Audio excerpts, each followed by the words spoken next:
Testing one, two. Testing one, two. Good morning, radio stations. We will start the press briefing for today, Monday, 22nd of January, in approximately 2 minutes. Please stand by.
In 60 seconds,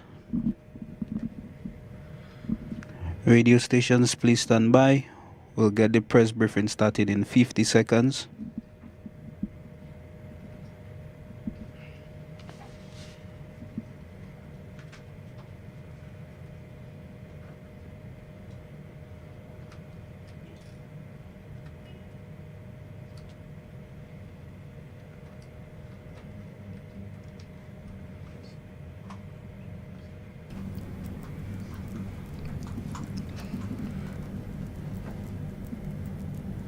Twenty,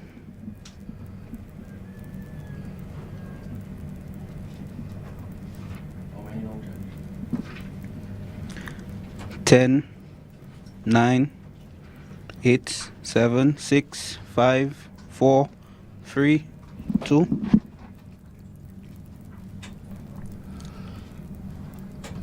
Special Monday greetings to all Dominicans at home and abroad, public officers and workers of all sectors, to the agencies who are still assisting in the recovery and rebuilding process, to Ambassador Lambert, Principal Advisor to the Prime Minister, Ambassador Aaron, Alba Coordinator, and Ambassador of Dominica to Venezuela, Mrs.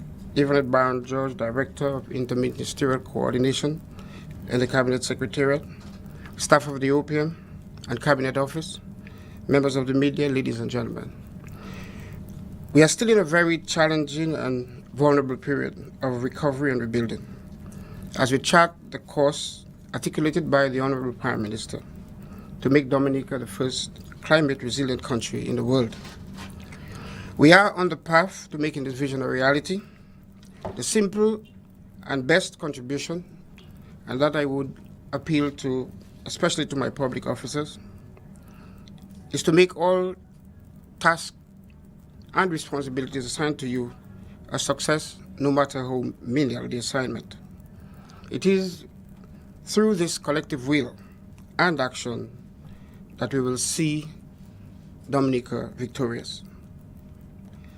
Last week, the Prime Minister, in announcing the creation of 1,100 jobs, targeting job holders who lost the jobs post-Erica, announced that today we will be giving you a briefing on the administrative structure, the framework for this special program. It is, I remind you, targeted at employment for personal job holders made redundant, displaced, or otherwise out of a job as a result of Hurricane Maria. Why 1,100 jobs? Why this special program? The Honorable Prime Minister explained this as being one of the most important decisions his government has had to take after listening to the many made redundant and after discussions and interventions of several more. For many of the householders and families, the loss of job of any provider must be direct and a devastating blow. The program, therefore, can be described as another innovative and proactive decision and policy to address what was in essence a complex challenge facing many families and households across the country. Cabinet last week approved the recommendation of the Honorable Prime Minister for a special employment program. I repeat, a special employment program. It is targeted at displaced persons as a result of redundancy, as a result of displacement, and other loss of jobs. We had to add displacements and other loss of jobs because people are affected in other ways apart from redundancies. There are people who were dislocated, for example, working in hotels, who have no homes and had to resort to shelters and are unable to get to the place of work. So we had to redefine and broaden the definition so that the decision can be made more effective. Under this program, the special supervision will remain under the portfolio of the Prime Minister, and it will be administered through the Cabinet Secretariat and under the general supervision of the Secretary to the Cabinet. The program should be transitional and operated for a period of 6 months in the first instance. The program itself should explore all job opportunities within the public sector and the private sector, including opportunities within the firms and agencies that may have made the very persons redundant purely based on its inability to pay. Every effort will be made to refer all applicants who fall outside the scope of this program to other available government-provided opportunities. Pierre reminded us last week also that the initial staffing will be from public officers who will be reassigned and allocated to this program for this period. The program will begin March 1st. It's expected that it will be fully operational on March 1st. Some of the functions of the program will be first to develop and update and listing of all redundancies and layoffs to workers as a result of the impact of malaria on businesses and agencies. As you know, some of those job losses have already been announced in the media, and the numbers are known. So it's a matter of just collecting them so that we can, in advance, know the categories of persons that we would expect to come up through the program for registration, enrollment, and placement. We are hoping that the office will be in the financial center, as we do not want people to have to go too far, and we'll announce contact number and more detailed information in the next couple of days as we formalize the office and staffing. We would expect that the program itself will research all possible jobs available and to keep under review the listing of the job opportunities. In the private sector, as I said earlier, the special focus will be on opportunities available in the companies and agencies from which the people were made redundant, where the only reason is based on the companies or agencies' ability to pay.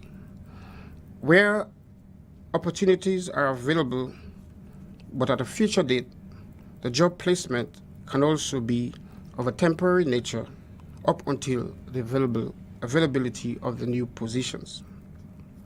Focus will be placed on job openings as a result of new investments and expansions in existing businesses. I must point out here that the private sector has ongoing discussions with government, and obviously whatever the support that government may grant to private sectors will be discussed at that forum. I think this is in response to some persons who think that the investment, rather than make it for the employer, should be made to upgrade the businesses, and the businesses will in turn employ. But the measure here is temporary to allow people to get jobs, but it is distinct from the other initiatives that government may have with the private sector, ongoing initiatives to assist and develop the private sector as we rebuild. In the public sector, we too will be exploring opportunities. In the priority rebuilding programs, mainly, some of the projects in key sectors such as housing, renovation, and reconstruction, resilient agriculture, tourism, commerce, small business, social services, shelter management, cleanup, and infrastructural works, all will create opportunity for new jobs, new placements, though many may be of a temporary nature. Government may also have opportunities, as you've heard, through projects sponsored by donor agencies, and many have had the opportunity to work with these agencies as we complement some of government's existing programs, and these too will provide avenues for opening. We also would expect that there will be creative and available self-employment ideas from some persons who are coming to this program, and therefore every possibility will be made, as I said before, to have those persons referred to the small business and other government programs rather than keeping them within this special job placement program for persons made redundant. It's important that we understand that this is not the National Employment Program. Prime Minister made a point last week that it is targeting persons who were displaced and lost their jobs, made redundant as a result of malaria. And that's a distinction we want to make. Any other suggestion for assistance from government will be referred to and dealt with those programs. As you know, we have programs in agriculture, we have programs in small business, we have programs in tourism, we had a few so far in social services, and there may be more coming up in education. All of those programs are distinct. The enrollment process will be simple. Registration forms have been prepared, enrollment forms more or less. But what we'll be asking the potential job holders to present would be, obviously, apart from name and the other general requirements, would need evidence of your last employment. We would need evidence of redundancy where that is possible. Some people may have letters. The nature of the letters may help us decide whether the person is there's potential for rehiring at the same firm, depending on the drafting and nature of the redundancy letter. Some may even have WhatsApp messages. I understand some people will dismiss through WhatsApp messages. So any evidence you have that could assist the officers assisting with the enrollment would be appreciated. Obviously, we'll need evidence of your skill qualification because the program is open to skilled and unskilled persons. So we'll need evidence of your skill, and that is obvious. It's required for seeking and trying to identify the best possible job. The job may not necessarily be the equivalent of what you held before, but at least every effort will be made to tie you over to the best available opportunity at the time. If there is confirmation of possible continued employment, that would be appreciated, as this will help us just contact the previous job provider or agency or company to discuss replacement. As I said before, if it's a case where there is work to be done, but the only reason is that the company is trapped financially, then the person will be replaced to that very same company. Another important qualification, obviously, is that the information that people provide should be at least accurate to the best of your knowledge. We do not want to have to going through information that is inaccurate or incorrect, because all that does is further delay the program. It's of a temporary nature, and the need is immediate, and therefore we do not want to waste time creating any unnecessary bureaucracy in this process. The forms are simple, and we will try and make every effort to ensure that the placement process and the research and information required is obtained beforehand. So we'll try our best before March 1st to already get a listing of the available jobs and skill set required, so that the persons who come in on March 1st would be almost prepared, well, should be really prepared to work as soon as possible thereafter. Should we take questions? Any questions on that so far? None today, Curtis? Okay. So anyway, let me just go through the some of the things I want people to remember. This is not the National Employment Program. It is designed purely for persons who lost their jobs as a result of Hurricane Maria, and that the office, it begins on March 1st. The office would most likely be on the first floor. I'll give the specific details of the telephone number and contact information, and how you can receive enrollment forms in a future announcement, and that people should come prepared to provide as much information as possible that will help us to get you the job closest to what you need based on what is currently available. Okay. If you have any questions, I'll take it now. Yes, Ambassador, good morning to you. Curtis Matthew from DBS Radio. You said that the program will target about 1,100 people. 1,100. Yeah. Do you have displaced, of course, and those who were made redundant by Hurricane Maria? Do you have information as to how many people have been displaced or made redundant by the hurricane? As I said, there are some that are so specific that they were announced in the media. There are others who were from WhatsApp. There's some who left and didn't come back.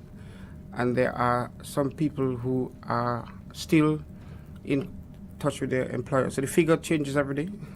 So that, but I think the 1,100 is based on the discussions I've held with the Prime Minister, the intervention made so far. And remember, he is also in contact with the private sector. So I think the 1,100 came from the collective assessment of the potential for job replacements. Okay. Okay, if I would just want to before I leave, speak to another of the Prime Minister's announcement, and it is more or less a reminder that we will have a national rebuild and economic partnership consultation that is scheduled for February 19th, sorry, that's Monday, February 19th.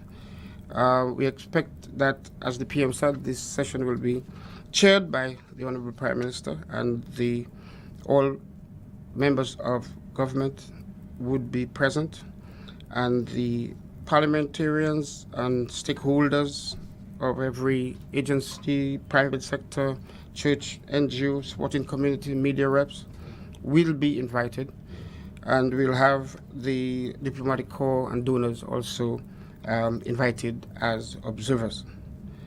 There is a committee set up to fast track the organization of this, and in the next couple of days we'll get the exact venue and times of this consultation. But work is well underway to ensure that this consultation, national consultation, has the broadest participation possible, and to invite as many, if not all, of the groupings and agencies within Dominica. We are hoping that this consultation will look at the rebuilding and recovery discussion And we are also hoping that more will be said on the whole vision for having Dominica as the first climate resilient country in the world, and probably of some of government's programs geared towards achieving these visions. But more importantly, to get the views of the general public and all groups and interest groups and agencies on their own perceptions of the vision, and to advise and government and recommend what they think should be proposed policies for consideration. Ambassador, I just want to go back to you. Are you continuing? Yeah, no, go ahead. You're done. I just want to go back to the special employment program. And I'm speaking for a lady who works, or she worked before at, let's say, Astafan or at Nasif. And these people have been made redundant. What options does that person have in terms of where are the possible areas she could be placed in a new employment? Yeah, remember I said we had 2 or 3 approaches. The first one obviously would be to check Astafan and Nasif to see if the job is still available, and if she was made redundant simply because of cash flow problems. So you pay her to work and you send her back there. The second option would be to list, as we'll be doing between now and March 1st, the amount of jobs we think that are available through our own investigations, both in the government system, private sector system. Remember, there are new investments, new opportunities, new initiatives discussed with government at different forums. And that will give us a listing. But again, the placement will be based on our qualification, experience, and the availability of jobs, and the one that best suits the person. So it will be a kind of dialogue process. You're saying that that person who worked at Astafan before could find herself going back to work at Astafan, based on what you're saying? It depends on, that's why we're asking people to bring the letters of redundancy, because some will tell you whether somebody is fully permanently terminated. The others will tell you why the layoffs. Once we can establish that there's an opportunity within the same firm, the person would obviously will be targeting that firm as the place of employment. Okay. Yeah. So. Ambassador, what comes to mind is the question of the situation down at Ross University. I know in that particular situation, you probably cannot target anybody, since you would have to first ascertain from Ross their readiness to continue or to come back to operate fully, or probably even not fully, but to a near semblance of 100% as they were before. In your discussions, I'm sure you must have had with that entity, what are you getting from them in terms of their readiness to come back, in terms of their readiness to provide employment for the almost 100 and so persons who have been displaced or made redundant, whatever it is? That situation is probably, unique as compared to the other normal situations. What can you tell us about that particular situation? Skip the Ross part. I'll take the employment part. They will qualify the same way. We will find the best possible placement. As government dialogue with Ross, which is an independent discussion, continues, if Ross has the opening, they will go back to Ross. If not, we will find suitable placements in the other sectors, and new innovations we are hoping will come as a result of rebuilding.